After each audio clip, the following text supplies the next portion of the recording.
The movie begins with a group of men who are on a break after a recent job, enjoying a moment of relaxation. One of them drifts away into the forest so that he can relieve himself. While wandering around the forest, he stumbles upon an old cave. Curiosity gets the better of him, and as he steps inside, the ground suddenly gives way beneath his feet. With a startled cry, he got pulled into the darkness as he screamed. Sometime later, a man found a skeleton in an old bunker. Outside, a wealthy businessman known as Warren arrives with his girlfriend. Excited about the location, he started taking pictures and eagerly discusses its potential. Meanwhile, Tino, the leader of a group of mercenaries Warren has hired, notices one of his men distracted, lost in thought as he stares into the distance. Suddenly, a scream erupts from inside the old bunker, putting everyone on edge. Moments later, one of Tino's men who was in the bunker steps out, grinning as he holds up the human skull, he found clearly enjoying the reaction he gets from the group. After a brief moment of tension, he bursts into laughter,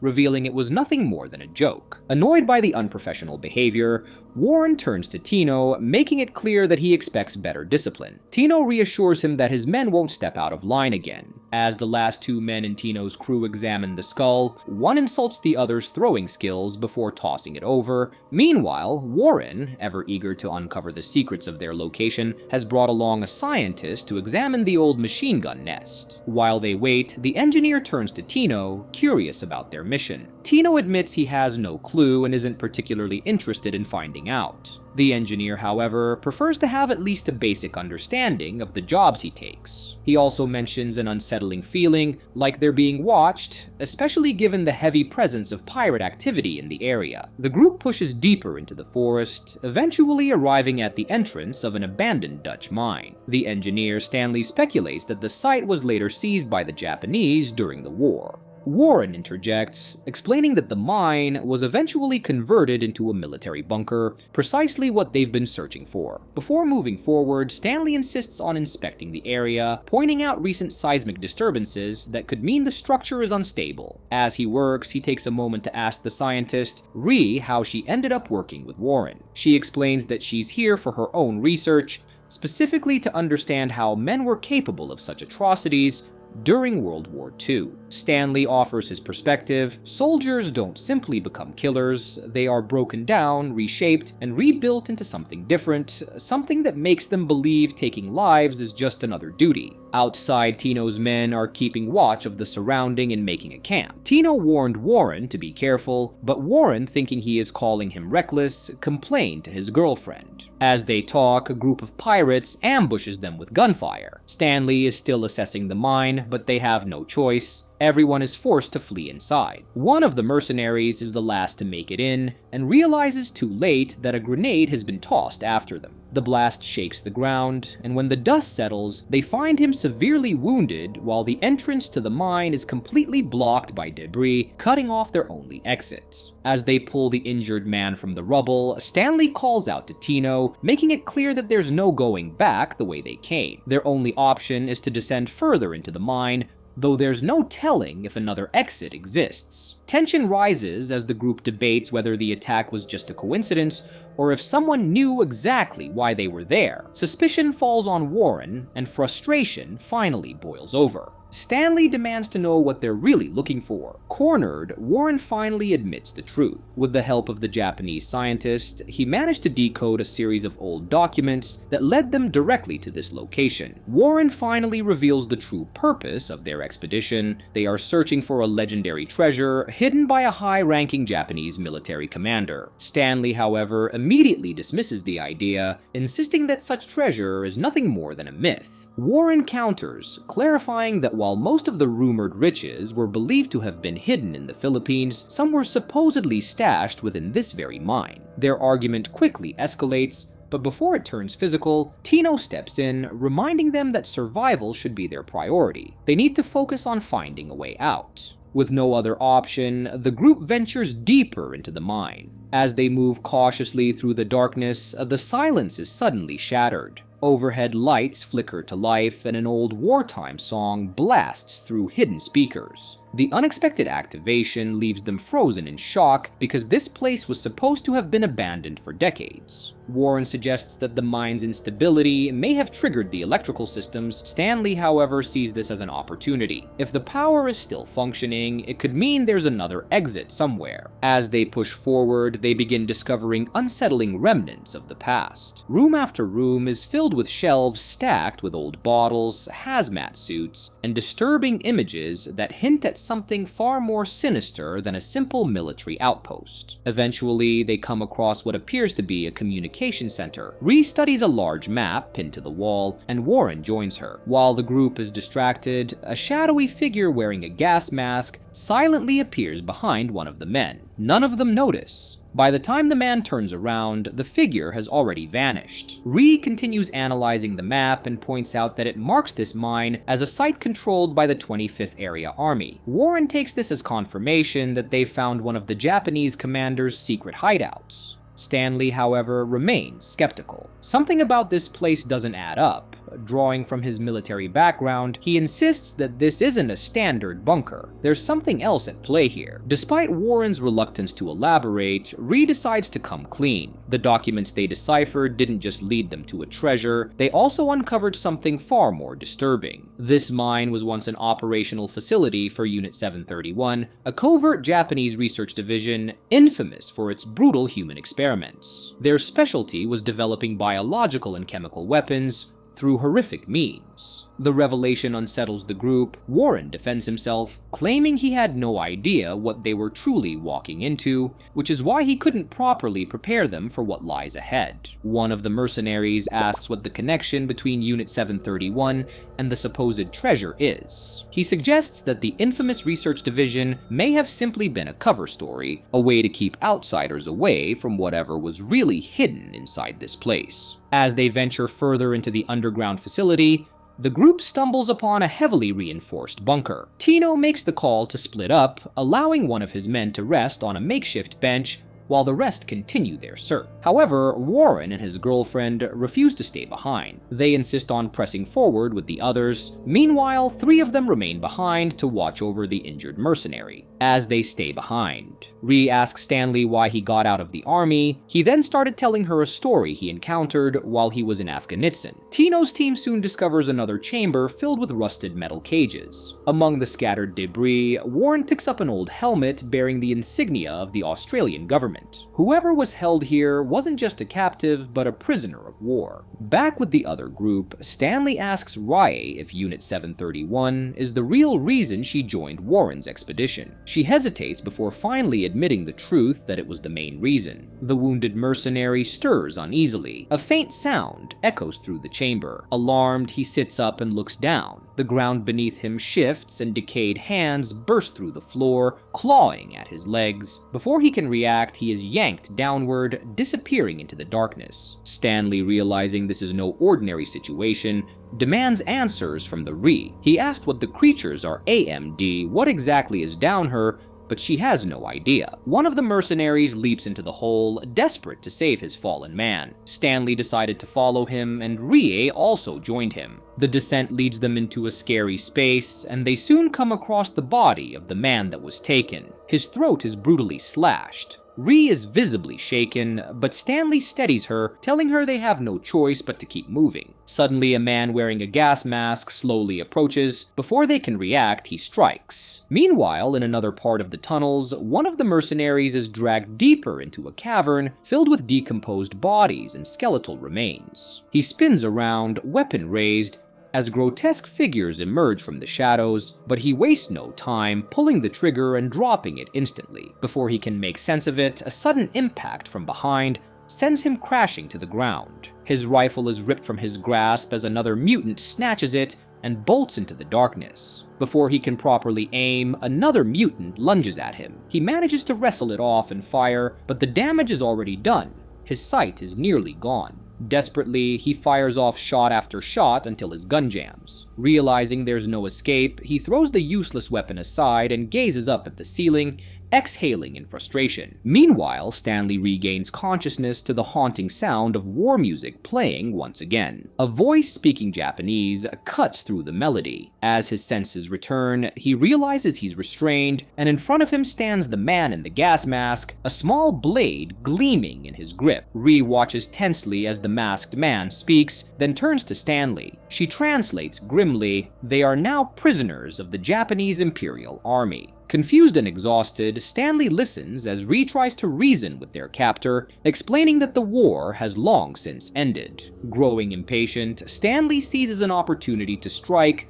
lunging at the man before he can act. Rie cries out, but it's too late. In the struggle, Stanley rips off the man's mask, revealing a pale, withered face, aged unnaturally yet somehow preserved. Desperate to break through to him, Rie scrambles for her tablet and plays footage of Japan's surrender in 1945. The man stares in horror, unable to process the truth. Shaken, he stumbles back and drops to his knees before a body draped in a Japanese fillet still stood. Elsewhere, Warren is searching for a way out when a sudden force slams into his back. A mutant ambushes him, driving a sharpened bone deep into his left shoulder. He cries out, struggling to push it away as Tino raises his weapon and fires. But the bullets barely slow the creature down. Tino barely has time to react before he's pummeled relentlessly. One of Tino's henchmen opens fire, but the mutant only seems irritated. Frustration mounting, the mercenary grabs a jagged metal shelf from the debris and drives it straight into the creature's side, forcing it to let out a gurgling shriek before finally collapsing, lifeless. Back with Stanley and Ree, the pieces of the mystery start falling into place. The gas-masked man finally reveals his story. He and another soldier had been left behind to guard the mine after the Imperial Army evacuated in 1945, but they were never meant to be retrieved. Instead, the entrance was sealed, trapping them inside. As time passed, his companion eventually wanted to surrender, believing their cause was lost. The two fought over it, and in the end, the masked man killed his only ally. As for the mutants, the truth is even worse than they had imagined. They were once prisoners of war, victims of Japan's gruesome experiments. Tino's suspicions were correct. The Japanese military had used them as test subjects, exposing them to deadly gas that warped them into the grotesque creatures now haunting the tunnels. The focus shifted from prisoners to their own soldiers. The masked man himself had been injected with an experimental formula meant to keep him young and strong. But like everything else Unit 731 created, it was a failure. His body endured, but time still ravaged him. The masked man corrects him. The formula had been perfected, he claims, and the final version was given to the best of the best, the Imperial Guards. Meanwhile, Tino's group makes a disturbing discovery. He calls for Warren's attention, pointing to an unusual tattoo on the fallen mutant's scalp. It's in Japanese, and Warren translates, "Australian, 24 years." The realization hits them hard. This mutant had once been a young prisoner of war, no older than his mid-20s when he was taken. Tino demands an explanation. How is this even possible? They both know the truth. This was Unit 731's work, and if they had perfected their research, then something far worse might be waiting for them deeper inside the mine. As they push forward, they enter another room, this one more horrific than the last. A mangled corpse is strapped to an old examination table, its body frozen in the middle of a gruesome experiment. The stomach has been sliced open, its insides exposed, and the skull is cracked with the brain protruding from the shattered bone. Warren, scanning the room with fascination, stumbles upon something curious. A syringe filled with an unfamiliar liquid. Suspended inside are tiny flecks of gold. This isn't just another experiment, but what infuriates him the most is the possibility that this twisted concoction is all that remains of the commander's legendary treasure. While Tino and his men work on forcing open a heavy metal door, Warren's girlfriend eyes the syringe with suspicion. She asks him why gold would be mixed into whatever horrific substance the Japanese were creating. Warren sighs, explaining that for centuries, gold was believed to be the key to immortality, the foundation of alchemy, and the so-called elixir of life. Sensing his disappointment, his girlfriend offers a different perspective. If this substance was used to turn prisoners into the grotesque mutants they encountered, then its value might far exceed that of gold itself. At last, Tino and his mercenary manage to pry open the door, revealing an enormous chamber beyond. Inside is hundreds of figures clad in ancient samurai armor stand in eerie formation. They are the Imperial Guards, the supposed elite soldiers injected with the perfected formula. Before the group can react, the figures begin to stir. The sound of rusted metal creaks through the chamber as the armored warriors slowly come to life. Tino shouts a warning, but it's already too late. The soldiers advance, the mercenaries open fire, bullets ripping through the air, but the guards barely flinch. Realizing their weapons are ineffective, Tino barks at Warren and his girlfriend to run. The mercenary who helped open the door holds his ground, attempting to buy time, but he's overwhelmed in seconds. His screams cut short as he's torn apart. Tino, Warren, and his girlfriend sprint toward an opening in the chamber, spotting a metal grate leading into what looks like an old drainage system. They manage to slip inside just as the guards close in, but the moment of relief is short-lived. The passage leads them straight into the cavern, where one of the henchmen had been killed earlier. They barely have time to process the situation before they find his mutilated remains. Tino kneels to examine the body, but before he can say anything, a blur of movement catches Warren off guard. Another mutant crashes into him, sending him sprawling onto the rocky ground. Injured from the previous battle, Tino struggles to fight back as the creature pummels Warren relentlessly. Desperate, he grabs a jagged piece of broken bone from the cavern floor and drives it deep into the mutant's chest. Wasting no time, the three retreat back into the sewage tunnels, winding through the maze-like corridors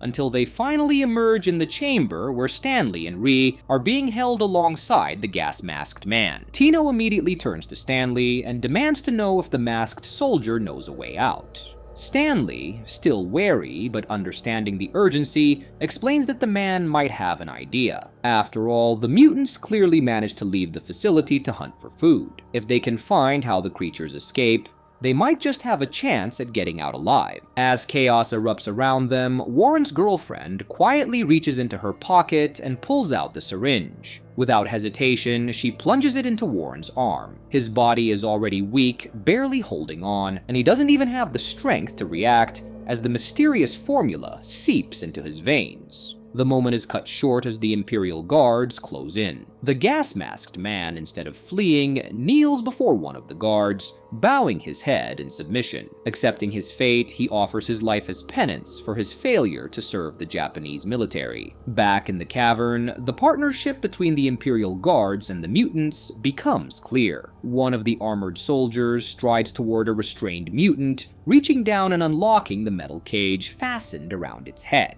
Meanwhile, the rest of the group stumbles into what they believe to be the mine's long-awaited exit. But before they can celebrate, mutants ambush them, closing in from both sides. Warren's girlfriend panics, frantically clawing at a rusted door in an attempt to force it open. Ree grabs a large rock, using it to help Stanley fend off one of the creatures in a desperate struggle. Finally, the girlfriend manages to wrench the door open. Without hesitation, she drags Warren inside, but instead of helping the others, she slams the door shut, locking the rest of the group out. Stanley pounds against it, but she doesn't look back. Inside, she stumbles forward and finds what she was searching for, a tunnel. But before she can take another step, she hears a low, guttural growl behind her. She turns just in time to see Warren. His body has already changed. His eyes are wild, his veins dark and pulsing beneath his skin. The formula has warped him beyond recognition. She doesn't even have time to scream before he lunges at her, killing her instantly. Outside, the remaining three are backed into a corner.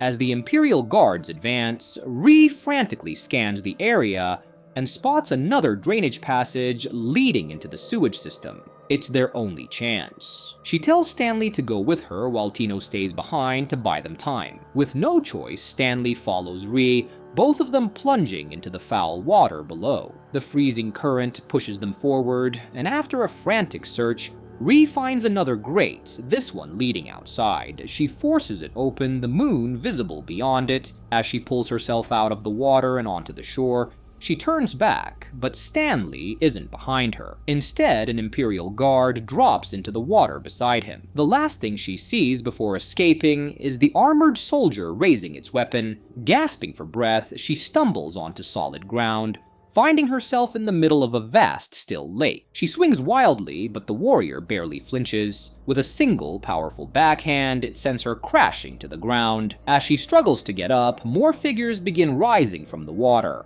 The first guard steps forward, towering over her. Then wordlessly, it lifts her by the throat, its grip crushing the air from her lungs. She claws at its arm, but it doesn't loosen its hold. Then finally, the guard tosses her aside. The warrior steps back and took out its katana, the lunges forward to attack her as she screams at him to go away. And with that, the movie ends. We hope you enjoyed our recap. Like the video and subscribe to our channel for more amazing recaps. See you in the next one.